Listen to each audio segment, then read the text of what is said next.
Hello and welcome back to another episode of The Indie Side. As you will probably have noticed, I'm not your usual host, Pete McCullum. I am the co-host and indie author, Ellie J. Pete couldn't be here today, which is a shame because I have a fantastic guest to introduce you all to, the proofreader, poet and sometimes writer, Steph Collin. Steph, introduce yourself.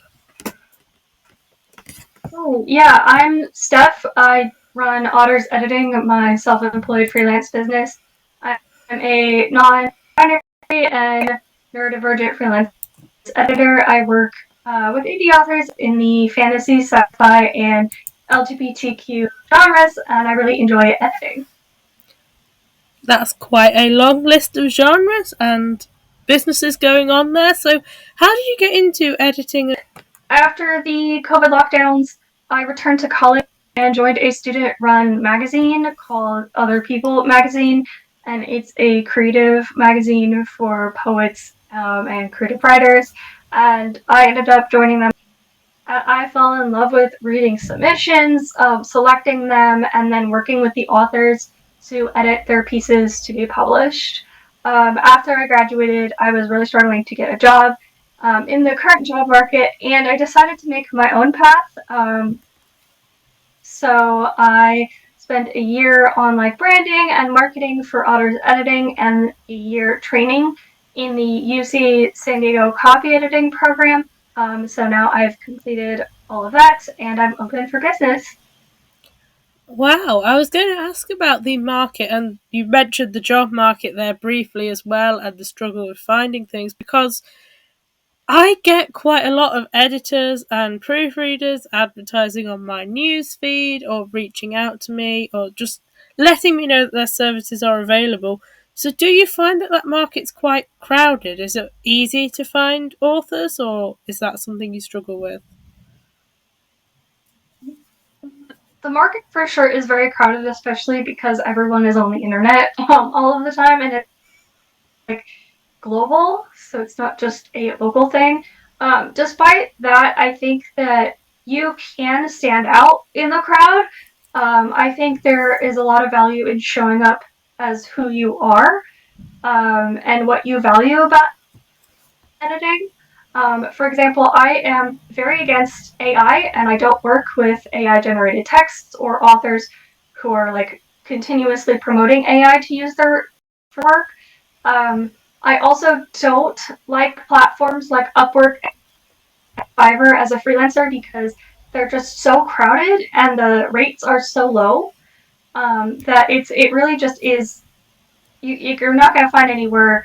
It's kind of a race to the bottom. So I think that if you value yourself and your work and what you value in editing, it's easier to find authors and clients than you might think. A lot of this sounds really familiar as an author as well, because I will say 90% of the people who message me with scam messages are Fiverr or Upwork. I would say that AI is a big problem. I see indie authors talking about and saying, hey, this is actually ripping us off. I had my books illegally uploaded to train Meta's AI, which lots of authors did. There was a big news flash about it. So these are key issues in indie spaces, but like you said, if you stick to your own morals, find your niche, and you brand yourself, you will stand out as not being like that. You'll set yourself apart from all the other issues that are going on, and people will know that actually you're genuine and you're here to help. So, what kind of authors do you work with? You mentioned that you usually have, for example, fantasy or queer fiction, but do you have a preferred type of manuscript? I really like editing full novels for indie authors. I just finished my first full edit for an indie author yesterday. I'm really proud of that. I do edit short stories, poetry, and blogs, but reading a full book is like diving into the characters and the world, and I get to immerse myself, but I also get to polish up the lines and correct for grammar and spelling and keep everything really consistent. And there is such joy in making a sentence go from just being an okay sentence to being a great, amazing sentence that just really stands out. And that's what editors do. And we collaborate with authors on that. So it's not just like I'm going in and changing everything. No, I'm usually suggesting changes, and I'm working with the author to hopefully make that piece better. Oh, definitely. And I think most, if not all, authors, unless they've had a really bad experience, will say that editors are worth their weight in gold. And we also obviously know the joy of changing sentences up and doing all that. But you also mentioned things like polishing, grammar, sentences, things.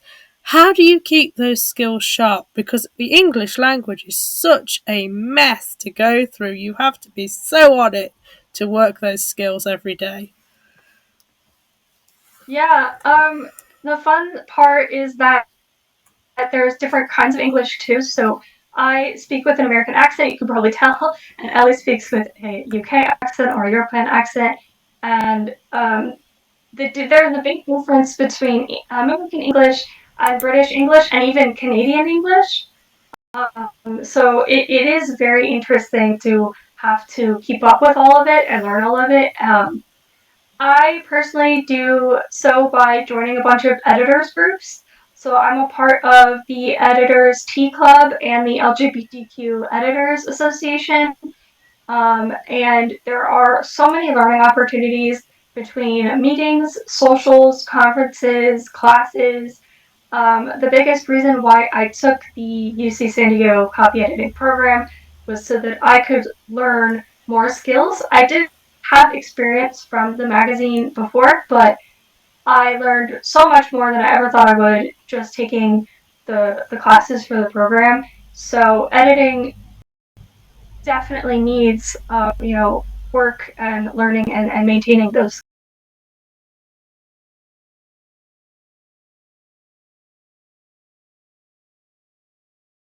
Hello, and welcome back again to the indie side. I'm still here with Steph Collin, but you may notice a few things because we've been having some technical difficulties getting this interview out there. So I'm so sorry about that. We are on our second day of recording, and we will be jumping in where we left off with questions about manuscripts. So, Steph, you deal with a lot of manuscripts. You have to send them back to authors. Do you find it hard to send back a manuscript that's full of marks and corrections that needs quite a lot of work doing to it? Really, because most people who are hiring an editor know that they're going to get a bunch of marks and corrections on their manuscripts. I know that if I saw a manuscript with not a lot of marks or comments, I'd be really worried, actually. It's kind of a red flag to get so few comments. It usually does not mean that the manuscript is like perfect.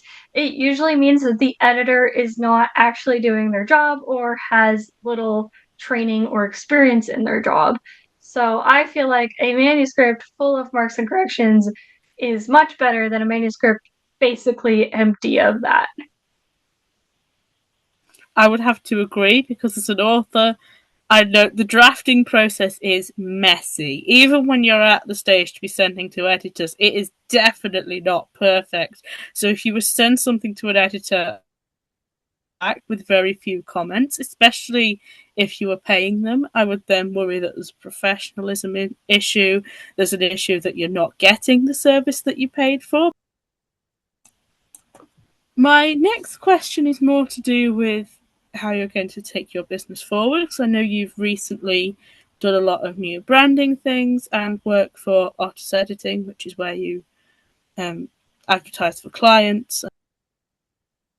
What are your long-term plans for your editing business? My long term plan is ultimately to hopefully make it a full time job and career. It's definitely possible. I've spoken to many freelance editors who literally work it full time and make somewhat of a decent income out of it. I hope that maybe one day I could get a job at a publishing company. That is just not currently what the job market is like right now. So I've kind of put a back burner on my dreams to work in traditional publishing, and I work happily as, self-employed. So yeah, I really hope to make it a full-time job and career someday. And I wish you the best of luck with that. There is definitely this the growing online indie community. Freelancers are a big part of that, and you'll see lots of freelance creatives that work alongside indie authors to really build this community of people who are self-employed and who are making, no matter how hard that is, and it can be very challenging at times, but it is possible, and fortunately the creative community is a very supportive place. Speaking of supporting other creatives, what advice do you have for people who want to start editing? Yeah, I think that my best advice is networking with a bunch of other editors, freelance editors, and traditional publishing editors. You should spend a lot of time, joining the meetings and going to classes and presentations and webinars. Editors like to help each other out a lot, so ask a bunch of questions, do informational interviews, reach out to people, cold email, cold DM if you need to. They're usually happy to talk and give advice about what it means to become an editor and start a freelance editing business. Um, also just try to be yourself, really lean into yourself for the marketing and who you are as an editor and what values you could bring to the table are really important for marketing yourself as an editor. And also learn as much as you can, keep those skills up to date, from other editors, from books, from online classes, from whatever free webinars or videos you can find. Yeah, a lot of that rings true, especially with networking. It's nice to know that editors, like authors, have their own community. They're there to help each other and to keep developing their skills. And one thing that I've found is that what you said about being true to yourself is so key. Brand around you, a personal brand of this is who I am, this is the kind of manuscript that I edit, this is why I'm different to other editors. So somebody who is looking for an editor for manuscript, for example, wouldn't want to work with you because that goes against your values. So you really need to put your values yourself out there in order to find the best clients for you. So that is 100% great advice. And I say it's relevant to spheres because I know you're not just an editor, but you also write sometimes and you write poetry. How did you start writing poetry? Yeah, I started writing poetry because I was editing poetry as an editor. In college, I was a part of this magazine, and we published a lot of poetry pieces in the magazine. And I fell in love with both editing and poetry and writing poetry there. Poetry is a deep form of creativity and emotional expression for me. So when I get really upset about something, I sit down and write a poem on it. It just helps me work through those emotions that I need to. I also took a lot of poetry classes in college, and there were lots of classes about analyzing different kinds of poetry. And out of all of the classes in my English minor, like basically almost all of them were poetry related classes. It's really interesting what you can find through education, what you for, and how different things stick for different people. Like you said, poetry is a unique genre. I had lots of poetry classes when I studied creative writing, but it just didn't really fit with the way that I choose to express myself because everyone has different everyone has different influences. Could you talk about some of your poetic influences? While I do like a lot of the classics that like you would find in an educational setting, I prefer a lot of the modern poets online. There's a like YouTube channel called Button Poetry, which is like a lot of slam poetry. I really, really enjoy slam poetry and like performing poetry. So like watching people take their poems and perform them on stage is really inspiring. I also read a lot of Substack poetry on Substack, and just in general, I really, really like modern online poetry these days. That's the power of the internet, is there is a bit of everything out there and people can use it for mediums of publication. So you mentioned slam poetry, performed poetry, spoken poetry is one way to publish. Lots of people also use sites like Substack. Have you published any of your poetry?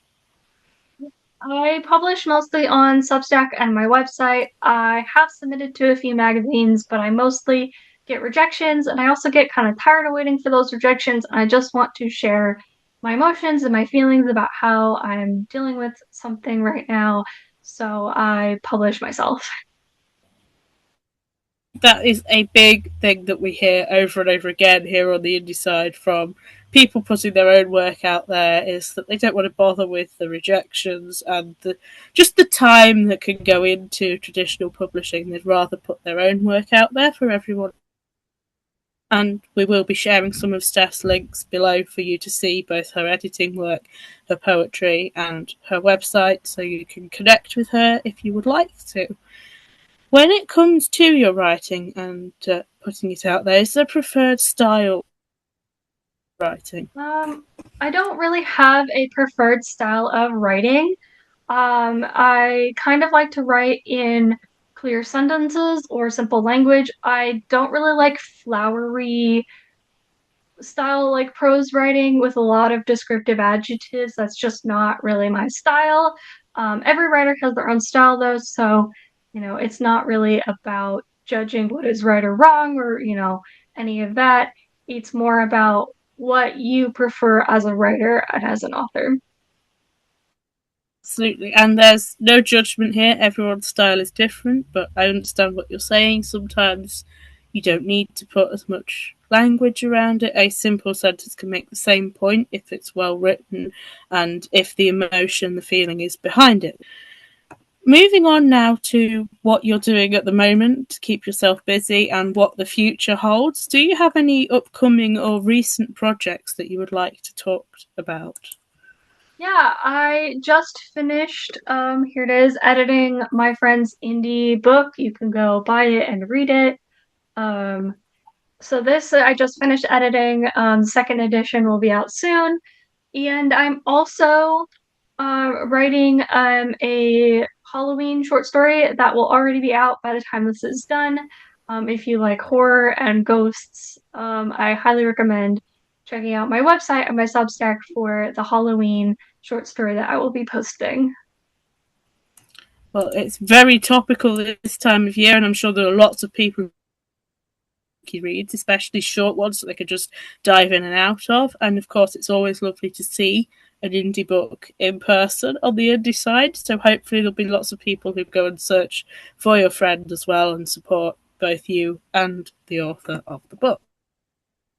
Are there any sort of shout outs or anything you'd like to share before we go? Obviously, I've already mentioned that we'll have your links in the description, but if there's anything else you wanted to say before we finish. If you're looking for a fiction editor, specifically in the fantasy, sci-fi, or LGBTQ genres, I do, short stories, novellas, novels, any kind of short or long fiction. I also do poetry, if you're interested in poetry editing. Um, and in general, just check out my website. I have a bunch of blogs as well as poetry and short stories. Definitely take time to browse Steph's website and to look into any possible editing projects they're on. I've had a quick look at her website, even though I'm not at the moment looking for an editor, and it all looks absolutely fabulous, so it's well worth doing. And that concludes this episode of the Indie Side. So, Steph, thank you for joining us.